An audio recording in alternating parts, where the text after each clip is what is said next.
আমরা এখানে সবাই থাকবো এই রাষ্ট্রে। এখানে সংখ্যালঘু বলার কিছু নেই, সংখ্যালঘু নিজেদের ভাববেন না।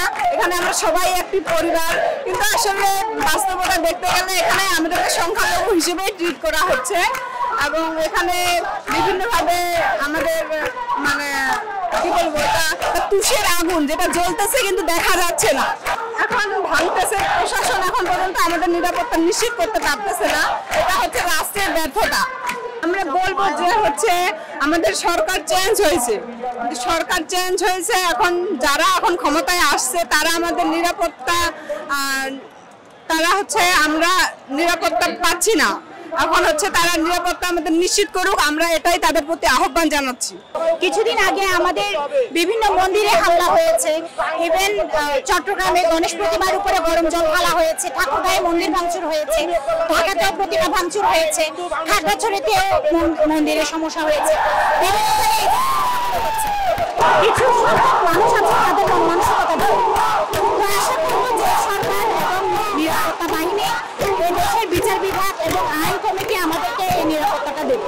এখানে তো মূলত সনাতনী সম্প্রদায়, এখন আমরা কোথাও যাব না, এই বাংলাদেশ আমাদের, কারণ এই বাংলাদেশে আমাদের পূর্বপুরুষরা ব্যক্তিগতভাবে আমি আমার কথাই বলতে পারি, আমার মামা মুক্তিযোদ্ধা ছিলেন, আমার মামা শহীদ হয়েছে। অতএব এই বাংলাদেশ যখন স্বাধীন হয়েছে তখন আমাদেরও রক্ত দিয়েছে, অর্থাৎ এখানে শুধু মুসলমানরা স্বাধীনতা অর্জন করে নাই 1971 সালে, সেই সময় থেকে হিন্দু, মুসলিম, খ্রিস্টান, বৌদ্ধ সকল সম্প্রদায় মিলে এই বাংলাদেশটা সৃষ্টি হয়েছে এবং এই বাংলাদেশ মূলত ধর্ম যার যার রাষ্ট্র সবার।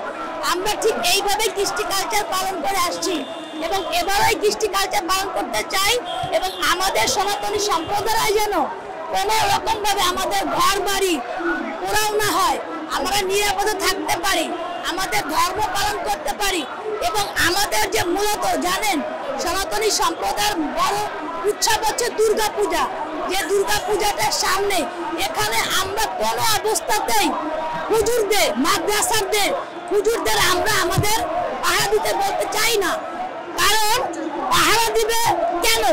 মসজিদ যদি পাহারা দিতে না হয় তাহলে মন্দির কিংবা গির্জা কেন পাহারা দিবে? আমরা সরকারের কাছে আবেদন করি এমনভাবে প্রশাসন কঠোর ব্যবস্থা করুক যে কঠোর ব্যবস্থাতে আমরা আমাদের কৃষ্টি কালচার, আমাদের দুর্গা পূজায় পালন করতে পারি। আর আপনারা জানেন যে কিছুদিন আগে চট্টগ্রামে একটি দুর্ঘটনা ঘটেছে, এই খুলনাতে একটা ছেলে মারা গিয়েছে। এই যে বিভিন্ন রকম আছে, যে যাই করুক না কেন প্রশাসন দেখবে।